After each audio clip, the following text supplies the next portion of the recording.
الله الرحمن الرحيم. الحمد لله رب العالمين، والصلاة والسلام على نبيه الكريم وعلى آله وأصحابه والأئمة المحدثين الأجمعين. أما بعد، باب قول الله تعالى: ونضع الموازين القسط ليوم القيامة وأن أعمال بني آدم وقولهم يوزن. وقال مجاهد: القسطاس والعدل بالرومية، ويقال القسط مصدر المقسط وهو العادل، وأما القاسط فهو الجائر. سند الحديث: حدثنا مصداق ناجي حفظكم الله وأكرمكم في الدارين. قال: حدثكم مصداقكم فضيلة الشيخ القاضي المفتي محمد تقي عثماني حفظه الله وأكرمه في الدارين، عن والده فضيلة الشيخ فقيه الملة المفتي محمد شفيع رحمه الله تعالى، عن فضيلة الشيخ الإمام أنوار شيخ الكشميري رحمه الله تعالى، عن الشيخ الهند محمود الحسن رحمه الله تعالى.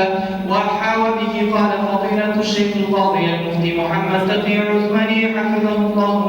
وأكرمه في الدارين، عن فضيلة الشيخ المفتي رشيد أحمد رحمه الله تعالى، عن الشيخ حسين أحمد المدني، عن الشيخ الهند محمود الحسن، عن الشيخين الجليلين الشيخ العلامة محمد القاسم الناطوي والعلامة رشيد أحمد البنغاهي، وهما يرويان العارف بالله الشيخ عبد الغني المجددي، عن مولانا الإمام الحجة الشيخ محمد إسحاق الدهلوي، عن الشيخ عبد العزيز الدهلوي، عن العارف بالله الشيخ ولي الله أحمد بن عبد الرحيم النقشبندي. قال: أخبرنا الشيخ أبو طاهر محمد بن إبراهيم الكردي قال: أخبرنا والد الشيخ إبراهيم الكردي قال: قرأت على الشيخ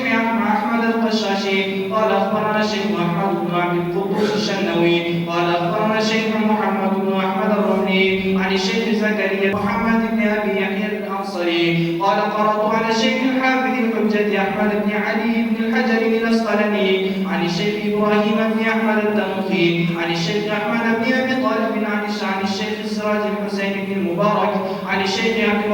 الأول بن عيسى الحروي، عن الشيخ عبد الرحمن بن مظفر الداودي، عن الشيخ عبد الله بن محمد السرخسي، عن الشيخ أبي عبد الله محمد يوسف الفربري، عن الإمام الجليل الحافظ الحجة أمير المؤمنين في الحديث أبي عبد الله محمد بن إسماعيل بن إبراهيم بن المغيرة بن البردزبة الجعفي البخاري رحمه الله تعالى ومتعنا بفيوضهم آمين. قال: حدثنا أحمد بن أشكر قال: حدثنا محمد بن فضيل عن عمرة بن القعقاع عن أبي زرعة عن أبي هريرة رضي الله عنه وعنهم أجمعين قال: قال النبي صلى الله عليه وسلم: كلمتان حبيبتان إلى الرحمن خفيفتان على اللسان ثقيلتان في الميزان، سبحان الله وبحمده سبحان الله